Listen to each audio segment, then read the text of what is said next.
It's the money man. I'm back like I ain't never left. Right now I'm in Las Vegas with my man.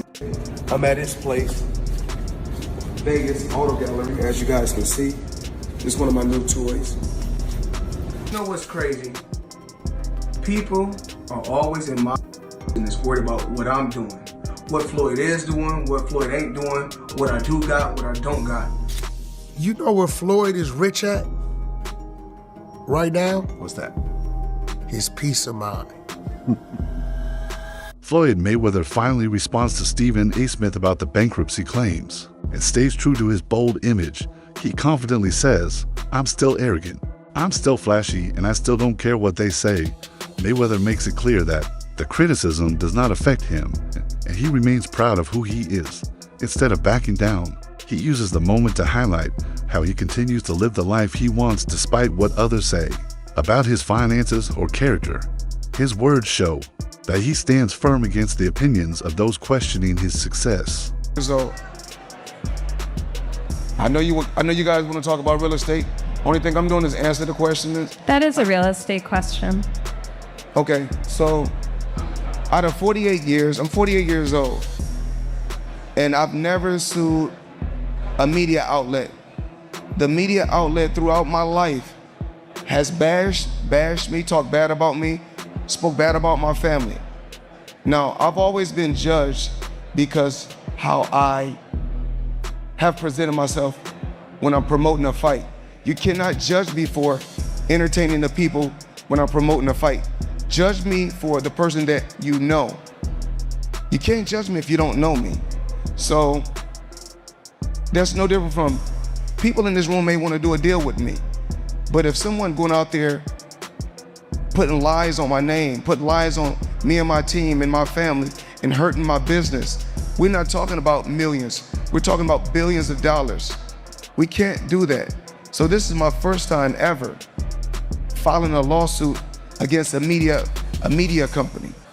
As Stephen A. Smith criticized Floyd Mayweather, saying that nobody can have what they want every time and people should learn to compromise, Mayweather stood firm.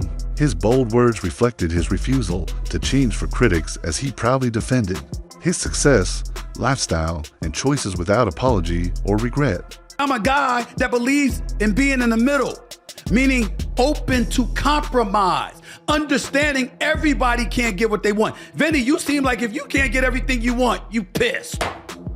So damn it, it's all or nothing. That's not reality. You go to work every day, Patrick Bet David tells you everything you want to hear and gives you everything you want, and he never says no to you. I know Patrick Bet David a little bit. I sincerely doubt that's reality. But you deal with it, don't you? That's how it goes. That's how it goes.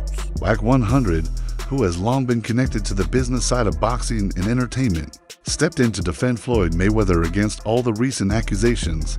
According to him, people have misunderstood the scale of the deals Floyd makes. He clarified that in transactions as big as the $40 to $1 million property portfolio, it is common for the buyer's name to remain hidden due to legal and strategic reasons. Wack emphasized that Floyd is not broke, nor is he bothered by the rumors. Instead, Mayweather remains focused and at peace, knowing the truth behind his financial moves. He continues to operate on a level where only the results matter, not the noise from critics. Details in terms of what's happening.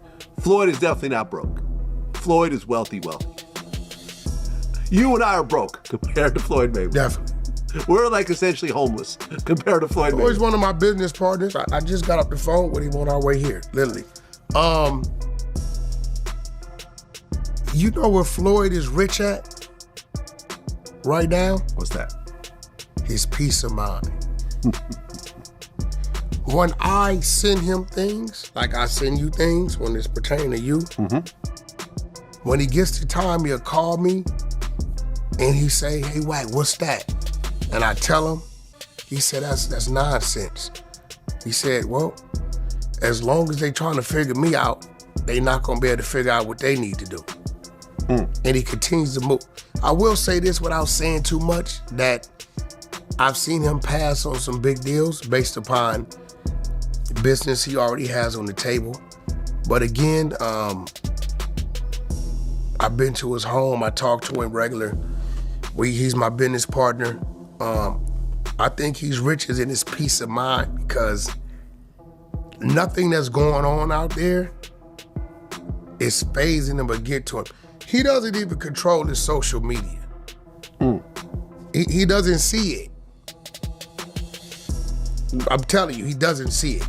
Yeah, it doesn't seem like he's posting himself. He has someone that does He doesn't see it. He doesn't pay any attention. When I need something done, I have to send it through different channels for it to get done. Floyd Mayweather has masterfully shaped his public image into that of the villain, a character that generates both attention and money. As he once said, some people pay to see him win and others pay to see him lose. But either way, the money flows into his pocket. This duality has worked in his favor for years, making him one of the most marketable athletes ever. People are so invested in his character, whether they love him or hate him, that they are willing to spend their money just to watch him in the ring. His network of earnings keeps growing, fueled by this carefully crafted persona. Some pay to see me win, some pay to see me lose, but they all pay. At the end of the day, guys, Floyd Mayweather revolutionized the way you watch boxing. He turns himself into a villain character just so he can build up his net worth. At the end of the day, no matter what happens, some people are gonna wanna see you win, some people are gonna wanna see you lose, but at the end of the day, they all pay. So if you got a product or a service out there, people talking down, talking bad about it, at the end of the day, use that negative energy and turn it into a positive for your pocket. So some pay to see me win, some pay to see me lose, but they all pay at the end of the day. That keeps fans hooked. Floyd Mayweather's love for luxury continues to be on display as he added a $1.3 million Maybach G650 Land G-Wagon to his collection. This vehicle, known for its exclusivity and opulence, fits perfectly with Floyd's brand. His purchase was seen by many as another example of him showcasing his wealth and success. To his critics, it appeared as unnecessary flaunting, but to Mayweather, it was simply another symbol of the rewards he had earned through years of hard work. These kinds of purchases reinforce the image he has built of someone who is unapologetically materialistic yet successful beyond what most can imagine. It's the money, man. I'm back like I ain't never left. Right now I'm in Las Vegas with my man Nick. I'm at his place, Vegas Auto Gallery, as you guys can see. This is one of my new toys. I like to call this Miami Dolphin or Tiffany Blue, whatever you want to call it.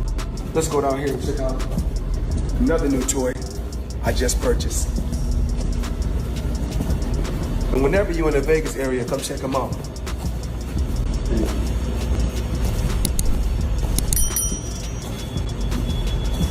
So this toy right here,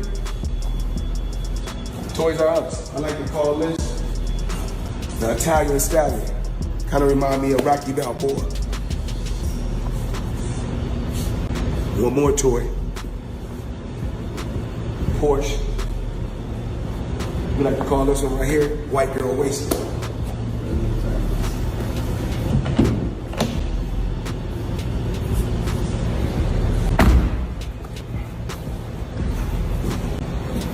So outside, they said save the best for last. So I'm gonna let Nick give you the whole breakdown on the toy outside. At first, many people ignored the rumors surrounding Floyd's financial status. However, when 50 Cent entered the conversation, the situation gained widespread attention. 50 Cent openly accused Floyd of questioning the legitimacy of his $40 million deal and casting doubt on his financial claims. With 50's massive following and reputation for speaking his mind, his words fueled even more debate about whether Mayweather's public image matched his true financial reality. This added a new layer to the ongoing narrative as fans and critics alike started to question how much of Floyd's success was real and how much was just part of the show. In the description where y'all can watch that in full, and as we have already seen, 50 Cent has been very involved in critiquing, taking shots at Floyd Mayweather, and when this came across his desk, he did nothing other than that. If that's the case, it's going nowhere because you didn't do the deal, champ. He must have named the writer separately to make him have to pay his own legal team. The champ is mad, and 50 most definitely promoted his brands and everything with that, because 50 Cent has came into question about this deal that Floyd Mayweather has struck, showed his real estate businesses, and people started diving into it. Floyd Mayweather has been defending it, but I just realized he put this $100 million lawsuit in against Business Insider, saying that they have been going at him for a long time now, coming at his family, coming at his team, and saying these derogatory things and defaming him, so he won $100 million. The suit, lost in the Southern District of New York, names Insider Inc. and reporter Daniel Geiger as defendants. It is centered around reporting by Geiger about real estate deals Mayweather Jr. publicly discussed, including an agreement to buy a 62-building Manhattan apartment portfolio. Geiger reported in late March that there is no evidence that there has been a sale. According to the lawsuit, Geiger embarked on a campaign of harassment and defamation categorized by aggressive and misleading journalism that not only distorts the truth, but seems driven by a deep-seated bias against Mr. Mayweather's success.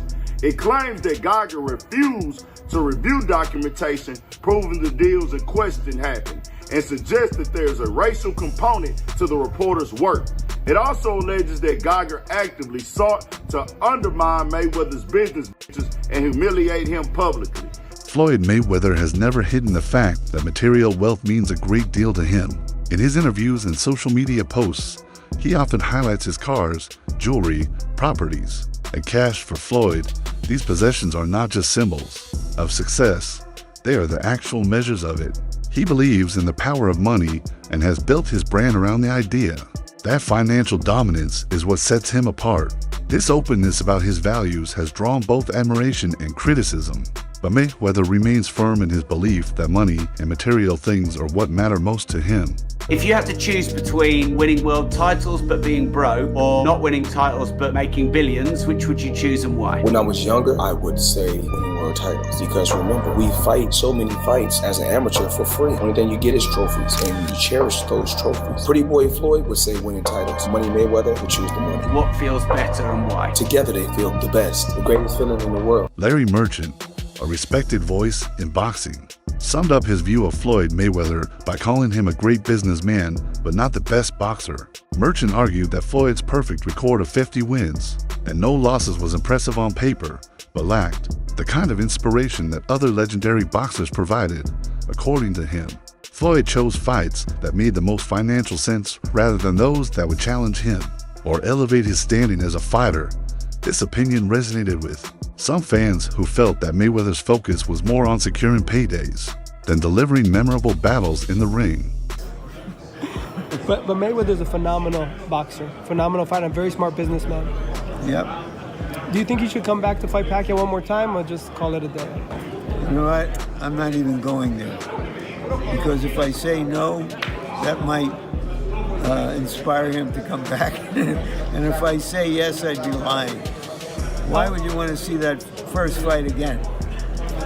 Well, their names in itself. Well, okay. I don't question that people would pay to see the fight again. I forgot to ask. I want to ask this. 7 years ago, Emmanuel Stewart passed away. You and him broadcasted endless hours together. What's your favorite memory of Emmanuel? Well, I think that Emmanuel was generous. I think he knew boxing as only a professional boxing person could know it from the inside, and he could express it. There were times when I'd be sitting alongside of him and I would ask him a question because I thought his views in response would carry more weight than mine on that particular issue. And I liked him personally, and he was a good guy and a real boxing guy. When he had the best fighters in the world, he still would travel all over with amateurs for tournaments. And he was a real boxing lifer. A great person. He will be missed, of course. Larry Merchant, if fans want to keep up with you, are you on social media at all? I'm not. I'm a bit of a Luddite where social media is concerned. But I do watch the big fights on television in my den. and I do commentary there for my friends. Once celebrated as the richest athlete in the world, Floyd Mayweather now finds himself at the center of accusations that question his wealth and integrity. What makes the situation more complex is how some people have turned the issue into a conversation about race. They claim that Floyd is being targeted unfairly, portrayed as a scammer or fraud simply because of his background and success. This narrative has stirred emotional reactions, with many arguing that the attacks on Mayweather are not just about money, but about attempting to bring down a successful black man who has defied expectations. There are also voices who believe that the accusations against Floyd Mayweather have merit. According to them, Floyd has been exaggerating his wealth and deals in order to maintain the image of Money May. This character, built over years of displays of wealth and bravado, has become central to his identity. Critics argue that to keep this image alive, Floyd has had to continue capping or pretending to have more than he really does. For them, the lawsuits and doubts about his property deals are just the latest signs that the rich man image might be more illusion than reality. Magic. Sonnen isn't alone either, with financial lawsuits, unpaid jewelry bills, and the crypto scam lawsuit haunting his name. The money brand seems to be leaking from all sides. Yay! Yay! Untouchable wealth in boxing. He turned luxury into a lifestyle. Turned his nickname Money into an entire identity. But the private jets and million-dollar shopping sprees, cracks in that image are beginning to show, and they're showing faster than anyone expected. Mayweather is broke, but no one's openly saying it yet, except his old rival. Wow. I don't understand. Why the need to package these things Africans, black people do, packaging. They appear to be, why do you want to appear to be rich instead of be rich? I'm not into this. I mean, you just propaganda. It's just said he bought 400 million deal with the 62 flats in New York, and none of them were real. Why do you feel the need to embarrass yourself like that? Just live your life and enjoy. Nobody cares how much Bugatti you got. Nobody cares about how much Ferrari or how much watch your watch cost, 18 million, whatever. Nobody cares. These are all liabilities. As soon as you buy the watch, you can't sell it for 18 million again. It's not physically possible. It's not an asset. He's gonna go bankrupt soon. But anyway, I wish him all the best. It is what it is. Sugar Shane Mosley offered sharp criticism of Floyd's approach to his career, suggesting that Mayweather was more concerned with protecting his undefeated record than truly challenging himself. Mosley claimed that Floyd avoided fights that could put his perfect record at risk, instead choosing opponents in situations where he stood to gain both financially and reputationally. This strategy allowed Mayweather to maintain the persona of an unbeatable winner, all while continuing to rake in huge amounts of money for Mosley and others. This approach was smart from a business point of view, but lacking in the competitive spirit that defines the greatest boxers. Floyd Mayweather, though, is a legendary athlete. And you just said what makes a legendary athlete is the one who wants to compete. He's notorious for dodging fights when they should happen. Floyd is so afraid to lose, and he grew up in a different era. So he's, in the era that I grew up in, it was who was the best, and I will fight anybody, doesn't matter who's in my way. Right. Floyd's era, and what he created was, okay, we're not gonna lose. If we lose, then everything's messed up. So he wanted to win so bad, and keep his O so bad until he would wait till the guys would be at the right time or weight or age or whatever, past their prime, or even coming too young. Yeah. So he waited for the right time to go in there and do what he had to do. But he's a winner. He wants to win. So whatever it takes, not just in the ring, but outside the ring, he's gonna win. He wants to win, but he doesn't want to compete. Yeah, I think that it was just that he wanted to win. He wanted to have the only person to have the O and leave out like that. With just having loss. That's killing boxing. It's a different way of thinking about it.